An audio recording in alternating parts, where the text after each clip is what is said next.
Good day, you beautiful people.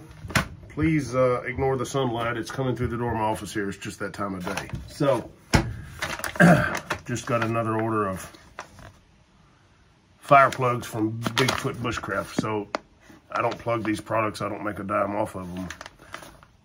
One of the best fire starters we've ever used out here. So, just saying. What else we got in here? The 1 meal a day stuff that I've been doing is about over with. So guess what? Probably gonna have me a little bourbon and Coke Zero this evening. Maybe a shot of that Fireball or 3. But what I'm gonna make this video about today is search and rescue or law enforcement and who trains the most from a trainer's perspective. This applies to my region right here. I can only speak from my personal experience as a full-time trainer and educator and what's going on in this region and other people from around this country that come in here and do train. So, I've spent a long time in the law enforcement game at all levels, all the way up to chief deputy when I got out of it, through investigations, tactical operations, narcotics investigations, criminal investigations, whatever. Now, I'm a full-time search and rescue instructor and trainer and law enforcement. Tactical tracking, tactical firearm stuff, small unit tactics, all this good stuff we do. But who trains the most between search and rescue or law enforcement? And what we got to understand first and foremost is search and rescue people are volunteers. Law enforcement people are paid, unless you're a reserve or something like that. But volunteer versus full-time employment. So in my personal experience, right here in my particular region, nobody does a fucking thing. Very, very little. There's only, this fucking notification, hold up. There's only 1 or 2 little small groups of folks that train here and want to get search and rescue certified or want some law enforcement, small unit tactics or low light training.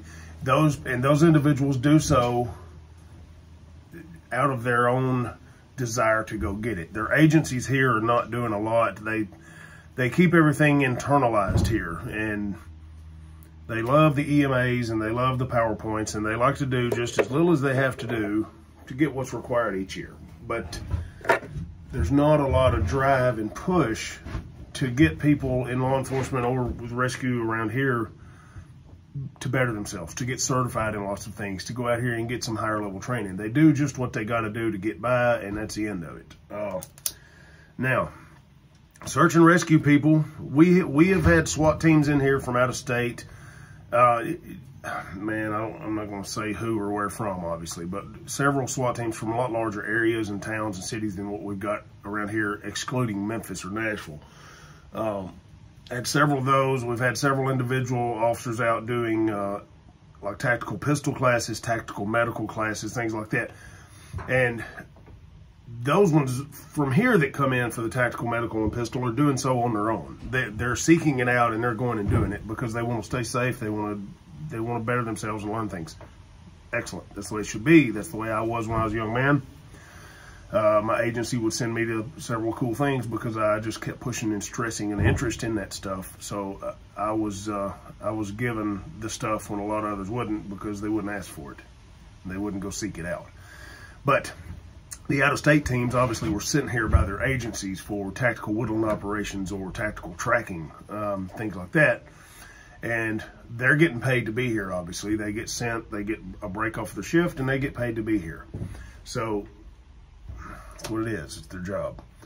Search and rescue folks. We have had search and rescue folks in here from all over the country. I could not begin after this last year, the last couple of years, to name all the locations. I can run down through a few.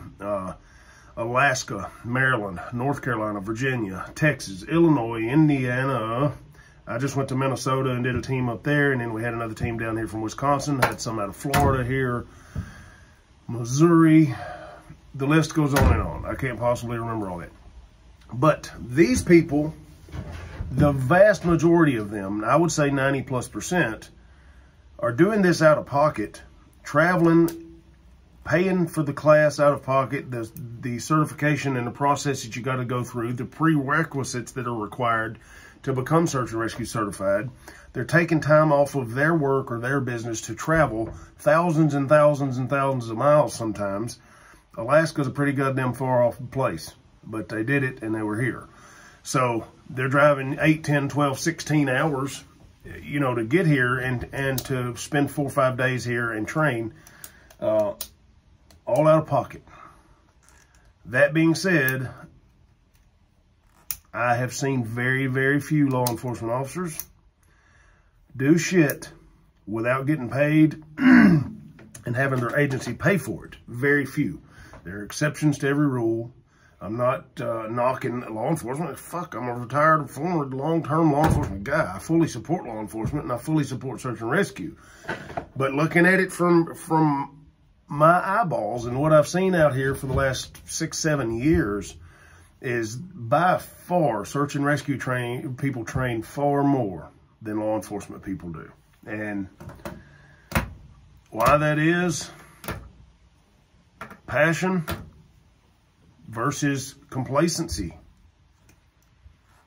I don't know really any other way to describe that. You get in the law enforcement game 8 or 10 years and you get complacent. You get lazy.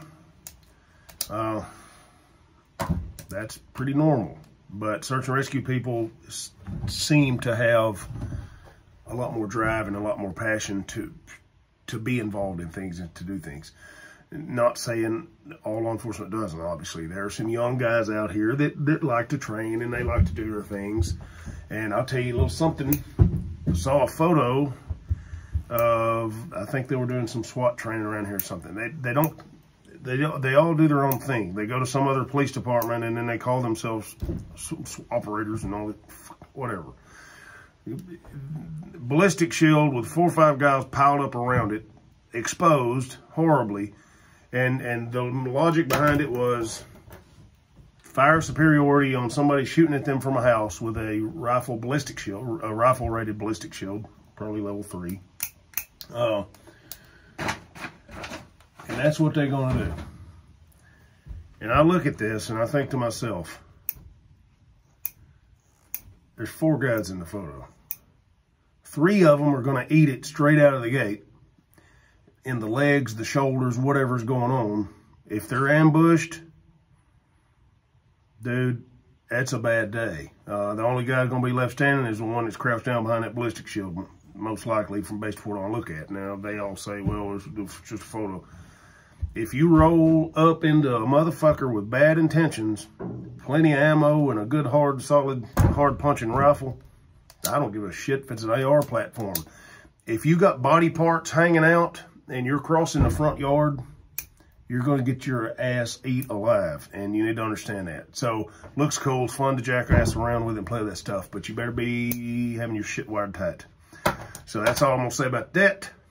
But, little quick video for you guys today. Search and rescue or law enforcement, who trains more? Search and rescue. Off the fucking charts difference. So, I'm just going to leave that at that point right there. Let's see what we got going on. Just did a tactical pistol, tactical medical class yesterday. Got a, an NRA pistol class of all things on Sunday. We don't do a lot of those, 8 or 10 a year probably. Got one of those on Sunday.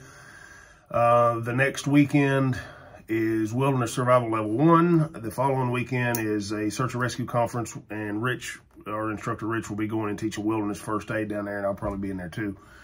And the weekend after that, or the Friday and Saturday after that, the 18th and 19th, is a Level 2 land navigation course. Can't remember where these guys are from. They're military dudes, but I can't remember where they're coming from. But we're going to do a Level 2 land nav course for those guys. And I'm going to try to make that about it for me. If somebody calls and wants to do something, I'll probably go do it. But I try to stop November, December, get things done for the next year. Calendars, website updates, training calendars for NRA, for Stop the Bleed, for all the shit we do, man, getting it organized, search and rescue stuff submitted, and website improvements. And then I got to do property maintenance and inventory on a bunch of stuff. So I try to take 6, 8 weeks off, get geared up for the next year, and enjoy some time in the woods, camping, hunting, doing what I do. So anyway, guys, that's it. See what's in the old sack here. Get one of these cool Velcro back patches and rockers. Come track with us. I'm out of here. Bourbon time. Love y'all. God bless you. Stay safe. Never stop training.